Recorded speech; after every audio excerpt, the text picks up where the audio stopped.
ओम शांति। आज का बहुत सुंदर विषय है निरअहंकारी स्थिति। निरअहंकारी स्थिति, इसके ऊपर थोड़ी सी हम चर्चा करेंगे, क्योंकि हमारा लक्ष्य है बाप समान बनना, और बाप समान बनने का आधार है निरअहंकारी स्थिति। निरअहंकारी स्थिति वाला ही निराकारी स्थिति में स्थित रह सकता है।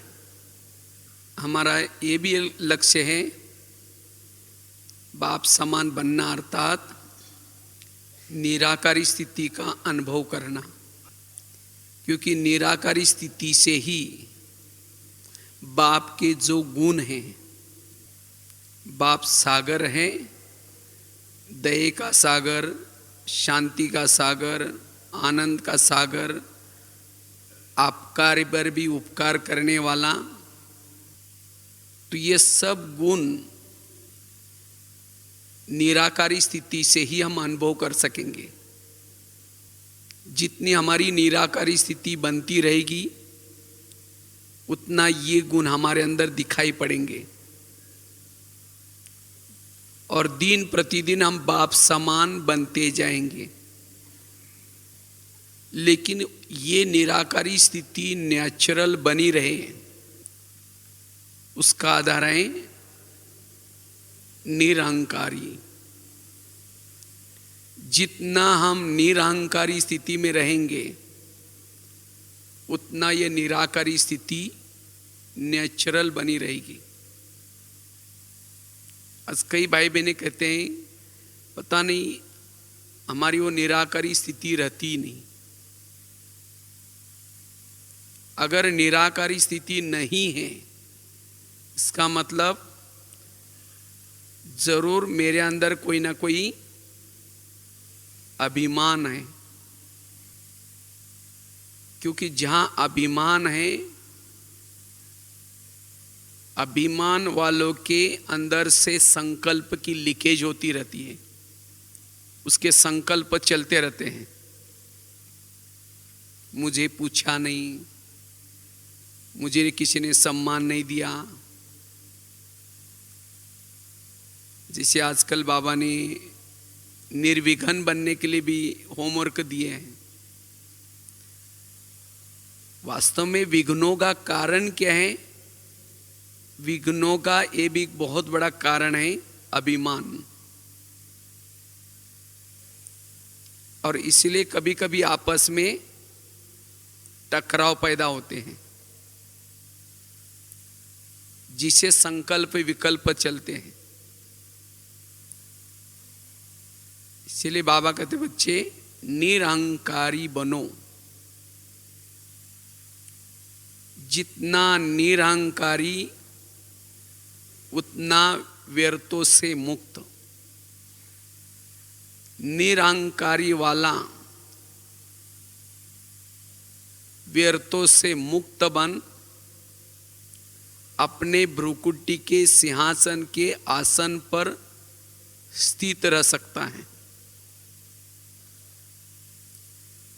निरअहंकारी वाला ही अंतर्मुखी बन सकता है, निश्चिंत रह सकता है। अभिमान वालों को कोई ना कोई भय होगा, भ्रम भी होगा, कहीं मेरे साथ ऐसा ना हो जाए, कहीं ये मेरे साथ ऐसा ना करे। इसलिए बाबा कहते बच्चे निरअहंकारी बनो। जितना निरअहंकारी, उतना एकाग्रचित, अंतर्मुखी, एकाग्रचित, और ऐसी आत्मा जो निरअहंकारी है, वह अपने साइलेंस की स्थिति में भ्रुकुटी के सिंहासन पर बैठकर निरंतर निराकारी स्थिति का अनुभव कर सकती है। उसको अंदर से भले वो कार्य करेगी, सेवा करेगी, लेकिन उसको कर्तापन का भाव नहीं होगा। कराने वाला करा रहा है। और जिसको अभिमान है, मैंने किया, मैं करता हूं, इसीलिए बाबा कहते वर्तमान समय ये निरहंकारी स्थिति बनाना बड़ा जरूरी है। निरहंकारी से ही हम निराकारी स्थिति में रहेंगे और जो भी हमारा जन्म जन्मांतर का जो बोझ है उसको हल्का कर सकेंगे।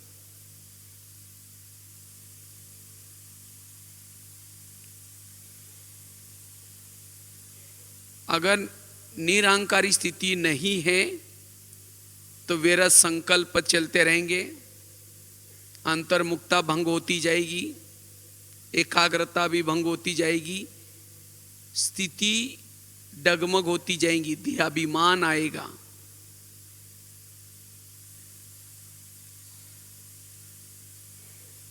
इससे आपस में टकराव बिखराव चलता रहेगा। और जिसके अंदर अभिमान आता है, लगता है कि मैं बहुत कुछ करता हूं, मैं ही करता हूं, उसको अभिमान वाला व्यक्ति दूसरे से सीख नहीं सकता, उसका सीखना भी बंद हो जाता है। उसको लगता है कि मैं ही सब कुछ समझ लिया, मैं सब कुछ जान लिया। इसलिए बाबा कहते बच्चे निरहंकारी बनो। वैसे ही कहा जाता है विद्या विनयन शोभते। जितना हमारे अंदर ज्ञान आता जाएगा, हमने ज्ञान को समझते रहेंगे, आगे बढ़ते जाएंगे, पुरुषार्थ बढ़ता जाएगा, उतना विनम्रता आए। अगर मेरी विनम्रता कहीं खत्म होती जा रही है, अभिमान आता जा रहा है, तो हम और ही अंधकार में जा रहे हैं। अभिमान एक प्रकार का अंधकार है। इसलिए हम अपने अंदर चेक करना है, कहीं हमारे अंदर तो ये अभिमान रूपी कीड़ा अंदर खोखला तो नहीं कर रहे हैं।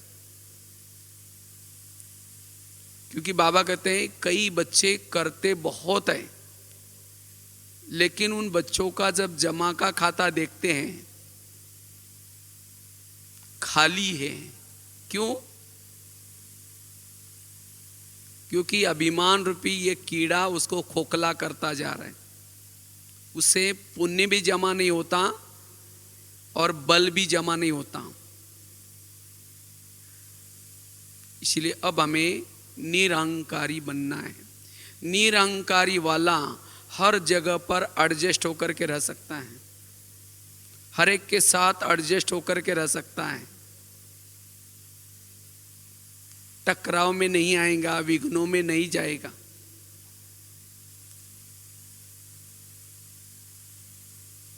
इसलिए हमें निरहंकारी बनना है।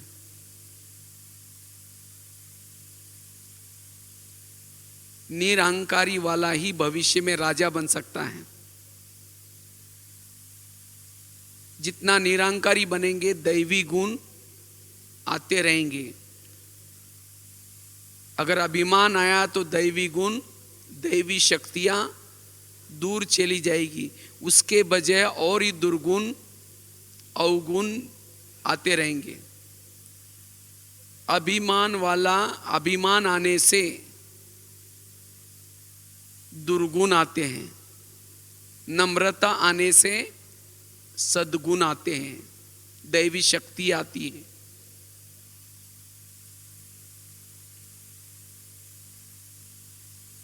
इसलिए हमें निरहंकारी बनना है।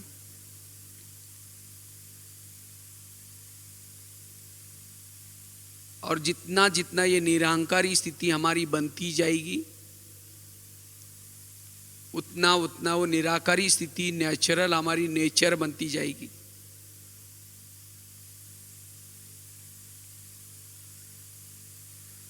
और अगर अभिमान आया, अभिमान वाला कभी बाबा बाबा शब्द नहीं कहेगा, मैं करता रहेगा, मैंने ये किया, मैं अपना ही, बाबा की याद भूल जाएगी। मैं दो प्रकार के होते हैं, एक होता है असली मैं, दूसरे होते हैं नकली मैं। नकली मैं तो बहुत सारे हैं,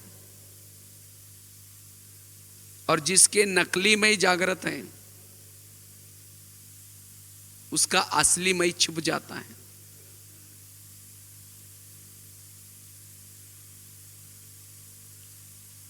जिसको ही बाबा दूसरे शब्द में कहते हैं देहभान, देहाभिमान, और देहाभिमान होने से व्यर्थ संकल्प चलते हैं। और जिसका असली मय जागृत है, आत्मामय जागृत है, उसका संकल्प पर कंट्रोल आता है। उसके संकल्प चलेंगे लेकिन पॉजिटिव कम। तो क्या करे जो हमारा जो असली मय वो जागृत रहे। जितना हम अमृत वेला का योग करते हैं, सवेरे सवेरे अमृत वेला का योग अलर्ट करते हैं, मुरली सुनते हैं और साथ में क्लास के पहले योग करते हैं, तीन चीजें असली मय को ताकत देती है। और जिसका असली मय जागृत होता है, झूठे मय वो दब जाते हैं, वो निरहंकारी अवस्था बनी रहती है। भले हमारे अंदर कितनी भी कला हो, विशेषता हो, लेकिन उसका भान नहीं रहेगा, भान रहेगा आत्मा का। वैसे तो मैं को इंग्लिश में आई कहते, आई, और जब ये आई सीधा खड़ा होता है तो दीवार बन जाती है। वही आय अगर झुक जाता है तो पुल बन जाता है।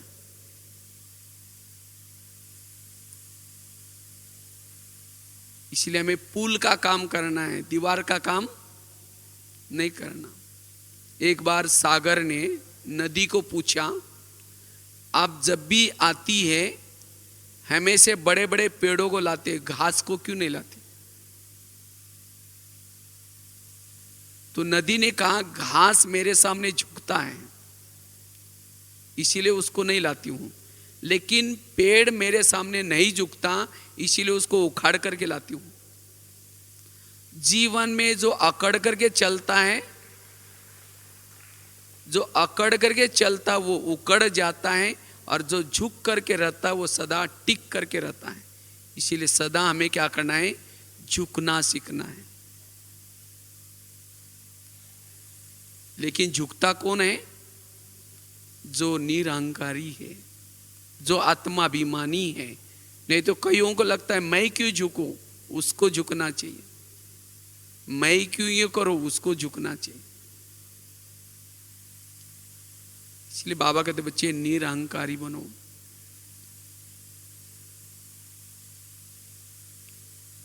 ये जो बाबा ने हमें सेवाएं दी है, सेवा निरहंकारी बनने के लिए दी है। नहीं तो कईयों को क्या लगता है, हमारे पोजीशन को देख करके सेवा दी जाए, हमारे थोड़ा ऑक्यूपेशन को देख करके सेवा दी जाए। अगर कोई घर में देखेगा, पड़ोसी देखेंगे ये आश्रम में जाते हैं और पोछा झाड़ू लगाते हैं, तो बहन जी को कहेंगे बहन जी ये काम हम नहीं कर सकते, हमको थोड़ा सा अच्छा काम देना। ये भी क्या है? अभिमान है। इसीलिए बाबा कहते बच्चे कोई भी पोजीशन का कोई भी अभिमान न रहे। मैं से मरना, जब मरेंगे तब जाकर के असली मैं की स्थिति में स्थित रहेंगे। ब्रह्मा बाबा इतनी बड़ी हस्ती, जिनके तन में बाबा आते थे, गोबर के उपले लगाते थे। बाबा को कभी ये नहीं लगा कि अगर कोई देख लेगा तो क्या कहेगा जिसके ये संस्था के संस्थापक हैं और फिर भी ऐसा काम करते हैं? नहीं, बाबा निरहंकारी, अभी गीत सुना ना, बाबा कितने निरहंकारी थे, बच्चों को नमस्ते करते। बाबा ने केवल ब्रह्मा बाबा ने नहीं, लेकिन दादियों से भी बाबा ने क्या किया, ये जो सेवाएं दी, किसी को बस को ऑयलिंग करने का, साइकिलिंग रिपेयरिंग करने का, जूता सिलाई करने का भी काम दिया।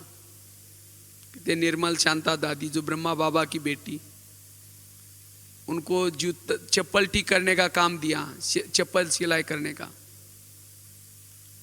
तो बाबा को कहा, बाबा मैं चप्पल कैसी ठीक करूं, सिलाई करूं? तो बाबा ने कहा कि एक मोची जितनी अक्कल नहीं तो आप भविष्य में विश्व राज्य पद कैसे लेगी? तो फिर वो दादी ने वो सेवा ली। तो इस तरह से बाबा ने निरंकारी बनाने के लिए बड़ों से हर प्रकार से सेवा ली। तो इसी तरह हमें भी क्या करना है, यज्ञ की सेवा करने से हमारा अभिमान क्या हो जाएगा, खत्म हो जाएगा। कोई भी प्रकार का हमारे अंदर ये नहीं कि हम ये कैसे सेवा कर सकते, जो मिली सेवा निरंकारी होकर के। एक बार की बात है, एक अमेरिका में एक जॉर्ज वाशिंगटन वहाँ के राष्ट्रपति थे। तो कई सवेरे सवेरे जा रहे थे, तो इतने में उन्होंने क्या देखा, एक जगह पर एक ट्रक में कुछ सामान चढ़ाया जा रहा था और उसके जो अधिकारी हैं वो जोर से मजदूरों को कह रहे थे कि और जोर से धक्का लगा दो। बस एक व्यक्ति की ताकत की जरूरत थी वो गठड़ी चढ़ाने के लिए। तो जॉर्ज वाशिंगटन अपना मॉर्निंग वॉक का ड्रेस पहने थे, तो उन्होंने उस अधिकारी को बोला, भाई आप भी थोड़ा धक्का लगा दो। तो उस अधिकारी ने क्या बोला, मैं इन लोगों का अधिकारी हूं, इनसे सेवा करा कर लेना मेरा काम है, न कि धक्का लगाना। उस समय जॉर्ज वाशिंगटन गए, उन्होंने जोर से धक्का लगा दिया, वो गठड़ी चढ़ गई और उन्होंने अपना विजिटिंग कार्ड दिया और कहा कि जब भी मेरी जरूरत पड़ेगी मुझे बुला लेना। तब उस अधिकारी को लगा कि मैं कितना गलत काम कर रहा हूं। चलो 2 मिनट से ले गए थे। तो ये हमारे अंदर ये अभिमान का कीड़ा हमें अंदर से खोखला तो नहीं कर रहे हैं। हम जो भी कुछ कमाया है, जो पुण्य जमा किया है, अभिमान के कारण वो पुण्य खत्म हो जाते हैं।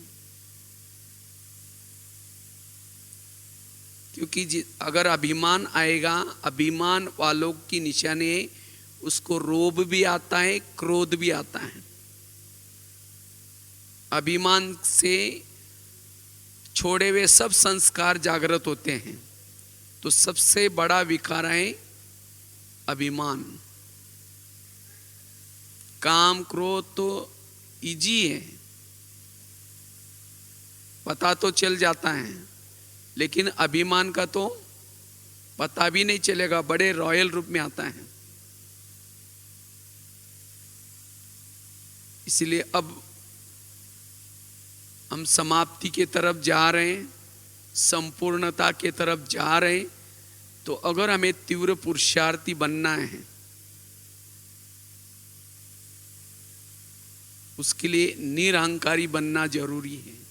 इसीलिए ब्रह्मा बाबा ने जब अंतिम समय शरीर छोड़ा, उससे पूर्व 3 शब्द कह के बाबा चले गए थे, बच्चे निराकारी बनो, निर्विकारी बनो और निरहंकारी बनो। ये 3 बातें टोटल ज्ञान का सार है। और जितना जितना निरहंकारी उतना निराकारी स्थिति, उतनी निर्विकारी स्थिति। अगर कोई हमारे अंदर की कोई कमजोरी, कोई संस्कार नहीं बदल रहे हैं, इसका कारण है निरहंकारी की कमी। इसलिए निरहंकारी बनना है। जितना हम सेवा करते हैं, जितना आगे बढ़ते हैं, ये अभिमान उतना ही साथ चलता है। जितना सेवा करेंगे, जितना आगे बढ़ेंगे, उतना ही अभिमान और साथ चलेगा।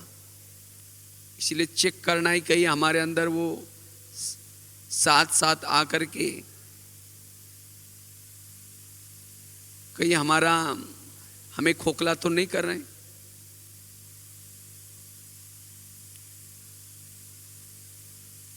और इसके अभिमान होगा तब दूसरों को सम्मान नहीं देंगे, खुद के अंदर फीलिंग आएगी, अपमान की फीलिंग आएगी। अगर मुझे कोई भी बात की अपमान की फीलिंग आती है, इसका मतलब मेरे अंदर अभिमान जरूर है।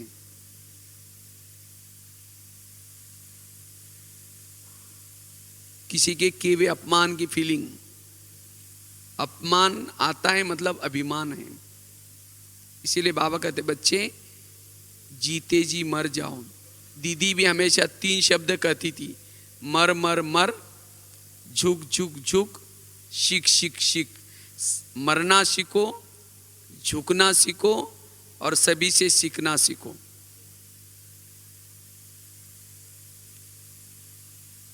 इसलिए हमें निरहंकारी बनना है।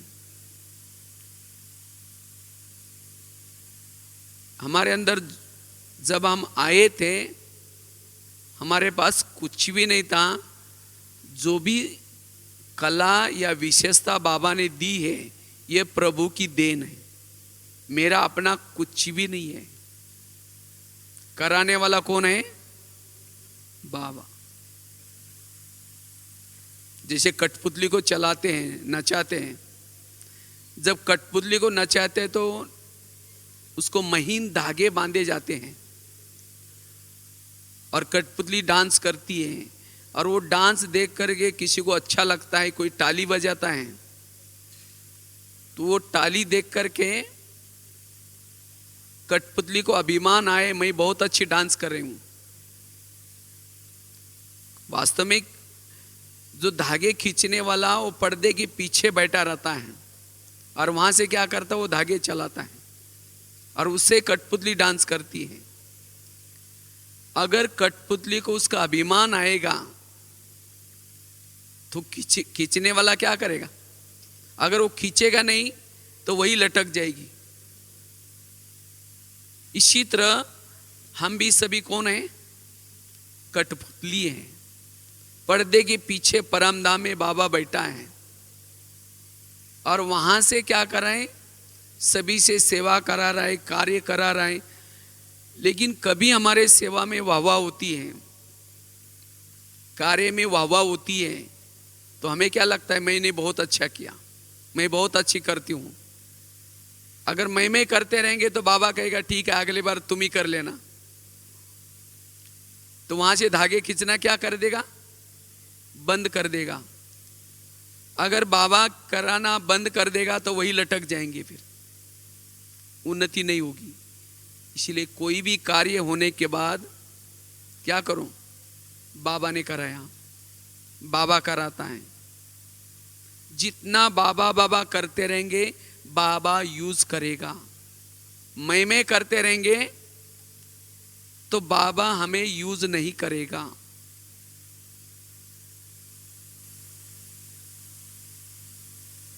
इसलिए कई कहते हैं हमको तो सेवा का चांस ही नहीं मिलता, हमें तो ये मिलता नहीं। क्यों?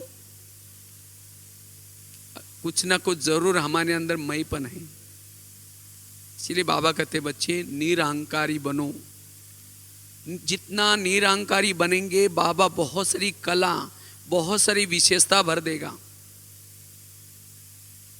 इसीलिए दुनिया में भी कहते ना, अगर भगवान को प्रसन्न करना है तो उसके ऊपर बलि चढ़ा दो। कौन सी? ये मैंपन की बलि, ये बहुत बड़ी बलि है। अगर ये मैंपन की बलि चढ़ा देंगे तो भोलानाथ प्रसन्न हो जाएगा, वो हमारे से बहुत सारे सेवा कराएगा और वो सेवा जमा भी होगी। इसलिए वर्तमान समय में निरहंकारी बनना है।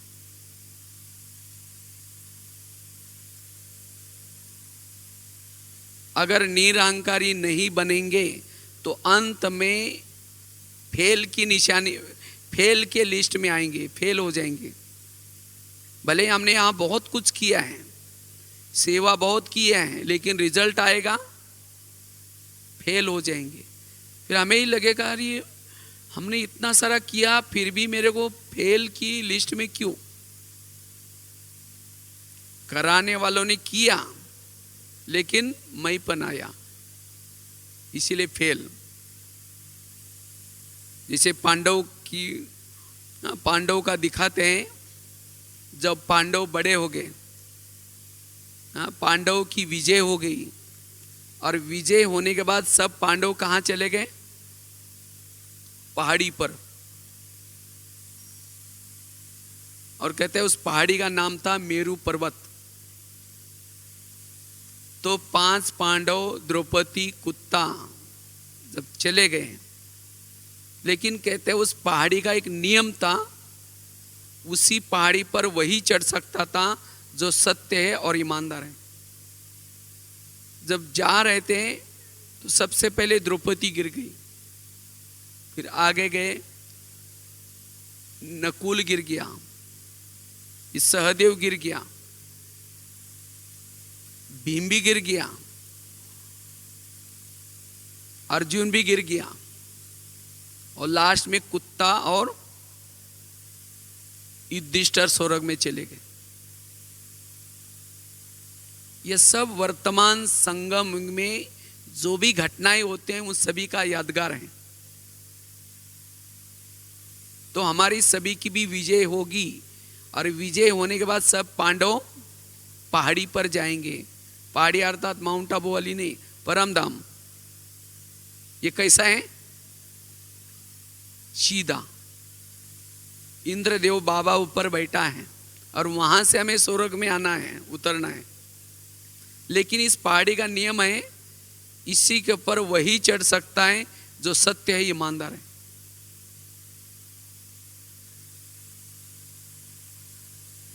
तो द्रौपदी क्यों गिर गई? क्योंकि द्रौपदी का जब वो गिर गई थी तो भीम उसकी बहुत महिमा करता है, कितनी अच्छी स्त्री थी, हमारे लिए साथ में रही, जंगल में रही, त्याग किया, तपस्या किया। युधिष्ठिर सुनते रहता है और कहा कि उसने सब कुछ किया, त्याग किया, तपस्या किया, घर बार छोड़ा, सब कुछ छोड़ा, लेकिन एक बात नहीं छोड़ी, उसका पांडव के साथ सबके साथ प्यार था, लेकिन विशेष अर्जुन के साथ एक्स्ट्रा लगाव था और उसके कारण वो गिर गई। फिर वो तो सब तो चले गए पांडव, क्योंकि उनको जाना था, जिसके साथ लगाव था वो भी चला गया। लेकिन द्रौपदी को रोना आता है, मैंने घर बार छोड़ा, सब कुछ छोड़ा, पांडव के साथ रहने के लिए छोड़ा, लेकिन क्या करे, जो हो गया वो हो गया। इसी तरह अगर हमारे भी किसी के साथ लगाओ, वो फेल हो जाएंगे। नकुल गिर गया, अपने बुद्धि का अभिमान था। सहदेव गिर गया, अपने सहयोग करने का अभिमान था।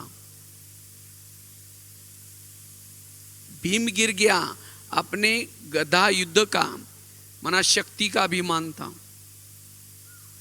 अर्जुन गिर गया, तीर चलाने का अभिमान था। और केवल कुत्ता और युधिष्ठिर स्वर्ग में गए। कुत्ता मतलब कोई प्रैक्टिकल कुत्ते की बात नहीं, कहते कुत्ते ने युधिष्ठिर को स्वर्ग में जाने की मदद की, अर्थात युधिष्ठिर में ईमानदारी थी, उसके अंदर कोई अभिमान नहीं था, जोश में नहीं आता था वो। वो संयमित रहता था। तो इसी तरह अगर हमारे में अंदर भी चाहे बुद्धि का अभिमान है, चाहे कोई यज्ञ सहयोगता का अभिमान है,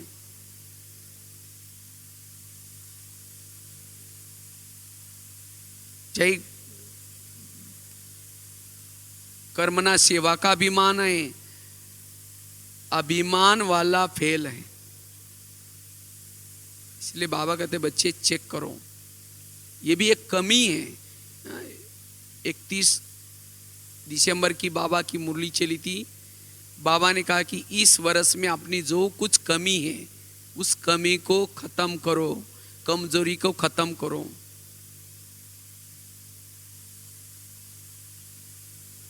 अगर हमारे अंदर कोई भी प्रकार का अभिमान है, अभिमान भी हमें फेल कर देगा। तो इसलिए निरहंकारी बनना आवश्यक है। और जितना निरहंकारी उतना निराकारी, उतना हम सोमान में टिक सकेंगे, स्वधर्म में टिक सकेंगे, व्यर्थों से मुक्त बन सकेंगे, निर्विघ्न बन सकेंगे। विघ्नों का कारण है अभिमान। जैसे और भी एक महाभारत में बहुत सुंदर एक दृष्टांत आता है। जब कौरव और पांडवों का युद्ध होने वाला था,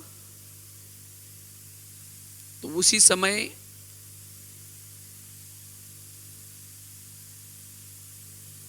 भीम का पुत्र कहते बार्बरिक, उसको भी पता चला कि युद्ध होने वाला है,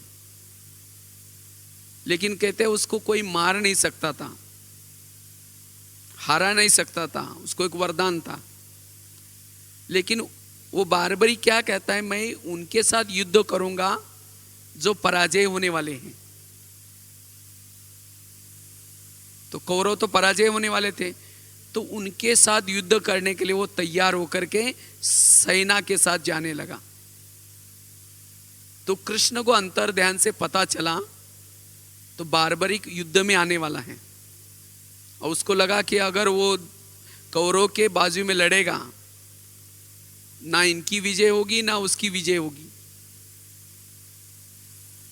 तो कृष्ण क्या करता है, उसके रास्ते में ब्राह्मण बन करके जाता है, वेश बदल करके, और कहता है राजन आप युद्ध करने के लिए जा रहे हो, कोई ना कोई कुछ दान पुण्य करके जाओ। तो उसको लगा ये ब्राह्मण है, ये क्या मांगेगा। कहते आपको क्या चाहिए। तो उस समय वो कहता है मैं जो मांगूंगा वो देंगे। वो ब्राह्मण कहता है हाँ जो चाहिए दूंगा। उसको लगा कि ये क्या मांगेगा, थोड़ी सी जमीन मांगेगा, कोई गाय मांगेगा, थोड़ा कुछ धन मांगेगा। वचन दे दिया जो चाहिए आपको दूंगा। कहा कि आपका मुझे शीर चाहिए। जब उसने शीर मांगा तब कहा कि आप ब्राह्मण नहीं हैं, आप कोई और हैं, लेकिन मैंने आपको वचन दिया, तो इसलिए मैं तो फंस गया। तो कृष्ण फिर अपना ओरिजिनल स्वरूप दिखाया, कहा कि आपने तो मेरे साथ ऐसा व्यवहार किया, कोई बात नहीं। कहता है मेरे को वो युद्ध देखना है। कहा कि ठीक है। तो उसका शीर लेके जा करके एक पेड़ से टांग करके रख दिया, और जब वो युद्ध चला, युद्ध पूरा हो गया, उस समय भीम जोर जोर से कहता है मेरा गधा के कारण कौरव क्या हो गए, पराजित हो गए। अर्जुन कहता है तुम्हारी गधा तो कुछ भी नहीं थी, मेरे तीर चल रहे थे इतने जोर से। वो कहता है मेरा गधा, और वो कहता है मेरे तीर। उस समय वो सिर ऊपर जो पेड़ को टांग के रखा था, वो जोर जोर से हंसता है और कहता है ना तुम्हारी गदा थी ना तुम्हारे तीर थे, मैं तो एक देखता था, एक सुदर्शन चक्र आता था, वो गला काट के जाता था। सुदर्शन चक्र आता था, गले काट के जाता था। उस समय भीम को गुस्सा आता है। उसने क्या किया, उसको सिर के ऊपर जोर से गदा मारी, उड़ के चला गया। तो ये वास्तव में वर्तमान स्थिति को शास्त्रों में दिखाए हैं। आज हमारी भी विजय होगी पांडवों की विजय होगी, लेकिन उसके बाद आपस में पांडव ही लड़ रहेंगे। अभी भी हो ना, ये मेरा सेंटर, ये मेरी जिज्ञासु, ये मेरा। अब कराने वाला करा रहा है, यज्ञ उसका है, लेकिन हम आपस में। इसीलिए बाबा कहते बच्चे, ये बाबा करा रहा है, बाबा का यज्ञ है, बाबा के जिज्ञासा है, मेरा कुछ भी नहीं है। तो कराने वालों को कभी भी ना भूले।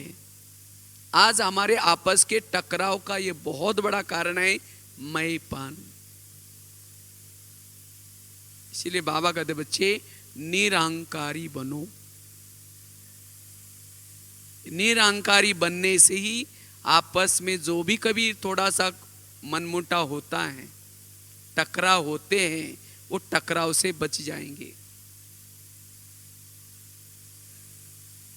तो ये अभिमान जितना हम करते हैं उतना और आता है। इसीलिए कहा जाता है विद्या विनयन शोभते।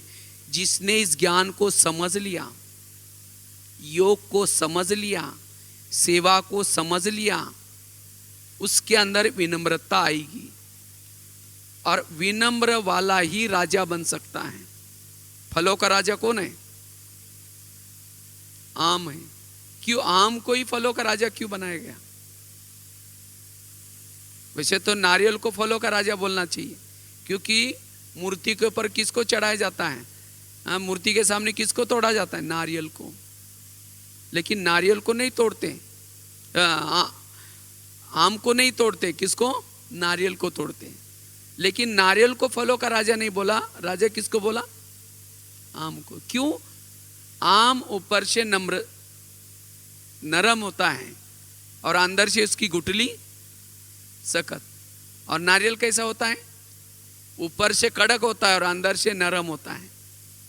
तो जो व्यक्ति ऊपर से कड़क है, जिसके अंदर अभिमान है और अंदर खुद करता कुछ भी नहीं, वो कभी राजा नहीं बन सकता। इसीलिए बाबा कहते बच्चे राजा बनने के लिए निरहंकारी बनो, ऊपर से नम्रचित बनो।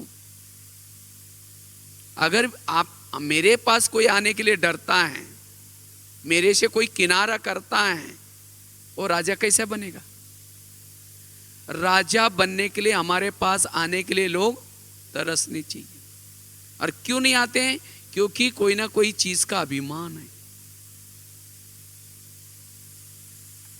इसीलिए बाबा कहते बच्चे इस अभिमान को खत्म करो, क्योंकि अभिमान की निशानी है रोब, क्रोध। और जिसमें रोब है, क्रोध है, उसका विवेक नष्ट हो जाता है। वो किसी की बातों को नहीं मानेगा। आज रावण के अंदर क्या जागृत था? अभिमान। ना किसी को सम्मान देगा, ना किसी को रिगार्ड देगा, आपस में टकराएंगे। इसीलिए बाबा कहते बच्चे निरहंकारी बनो।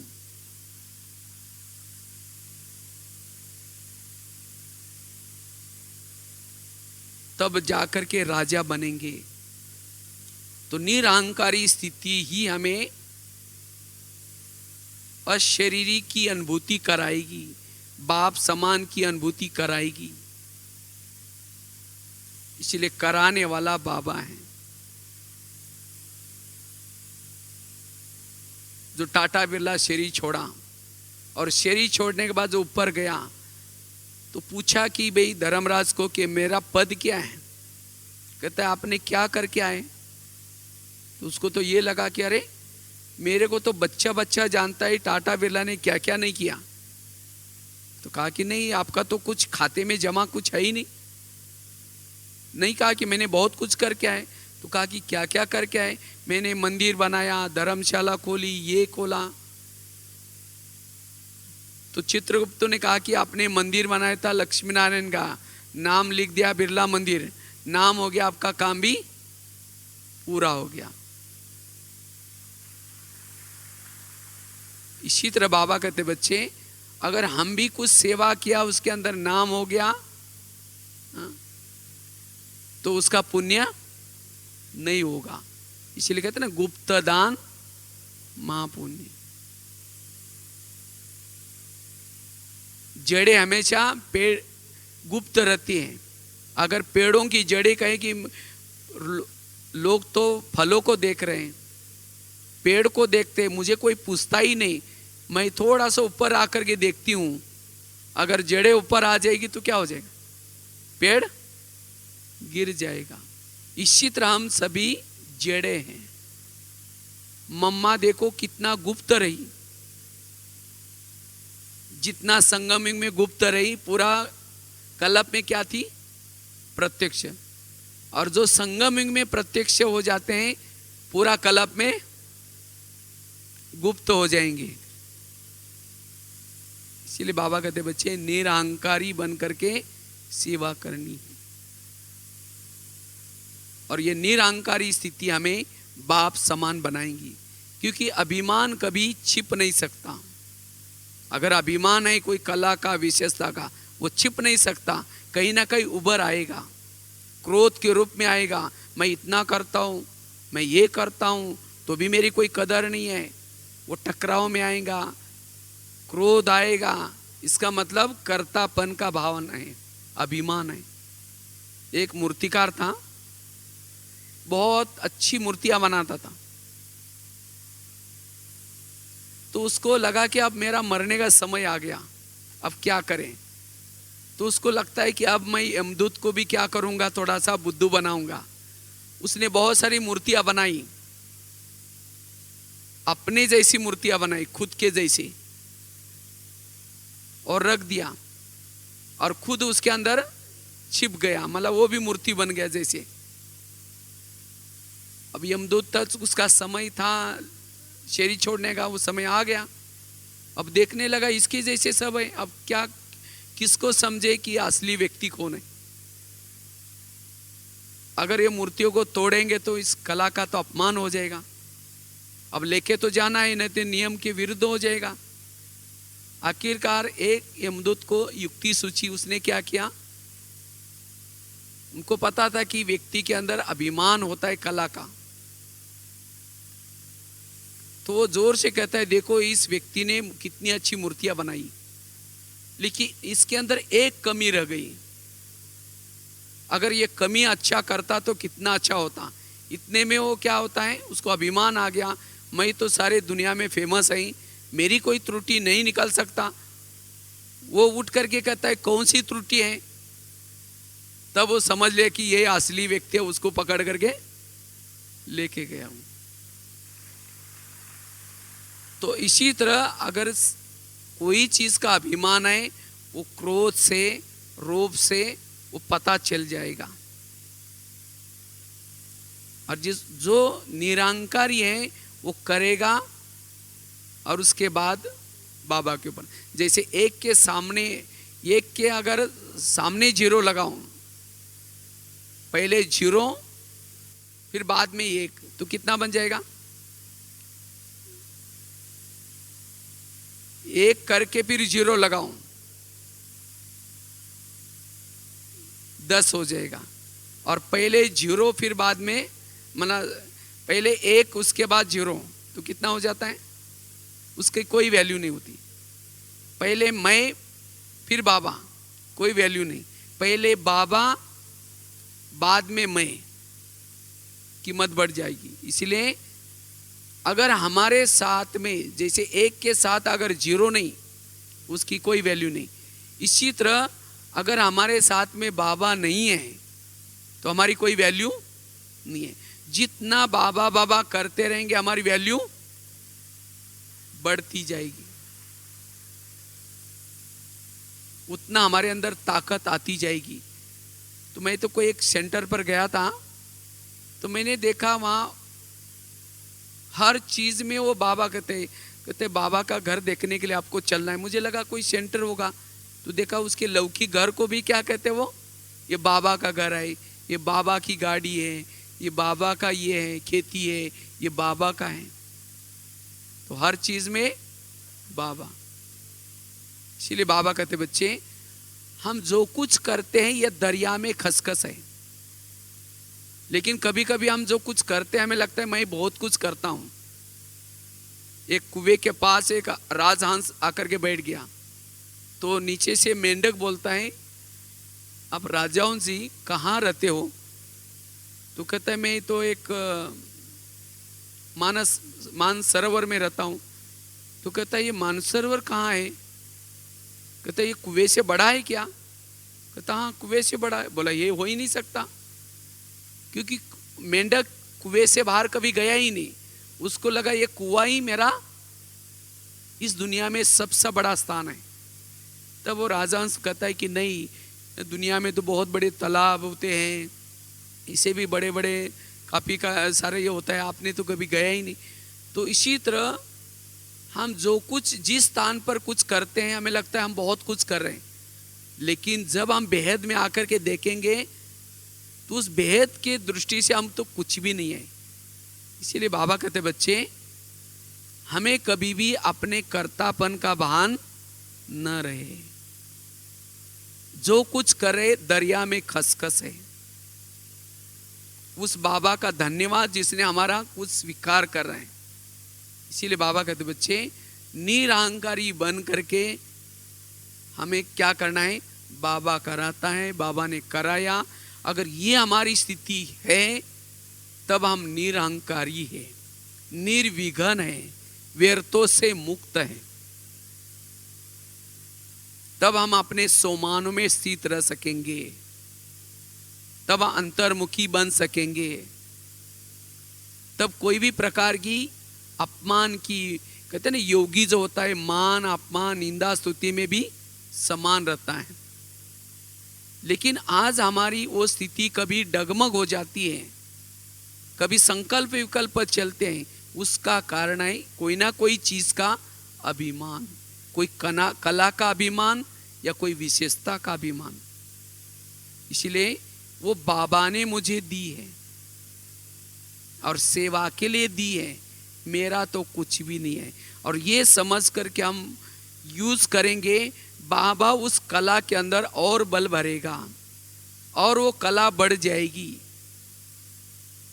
और इससे हम अपना पुण्य जमा कर सकेंगे, निर्विघ्न स्थिति बना पाएंगे। इसलिए वर्तमान समय हमें निरहंकारी बनना बड़ा जरूरी है। और जितना निरहंकारी उतना हमारी वो निराकारी स्थिति नेचुरल बन सकेगी। इसीलिए हम सभी कठपुतली हैं, ऊपर से बाबा हमारे से कार्य करा रहे हैं, हम तो निमित्त हैं। तो इसलिए स्वयं को चेक करना है, कहीं हमारे अंदर ये अभिमान तो नहीं आता। अगर अभिमान आता है तो अपमान फीलिंग होगा, और जिसको अपमान फीलिंग होता है वो योग में बैठेगा तो भी वो सोमान में शांति से नहीं बैठेगा। मुझे क्यों बोला, मेरे साथ क्यों किया, मुझे क्यों नहीं पूछा, ये सब व्यर्थ संकल्प चलते रहेंगे। इसलिए बाबा कहते बच्चे निरहंकारी बनो, और जितना ये निरहंकारी स्थिति नेचुरल हमारी निराकारी स्थिति और निर्विकारी बनते रहेंगे। ये है वर्तमान समय का पुरुषार्थ। ओम शांति।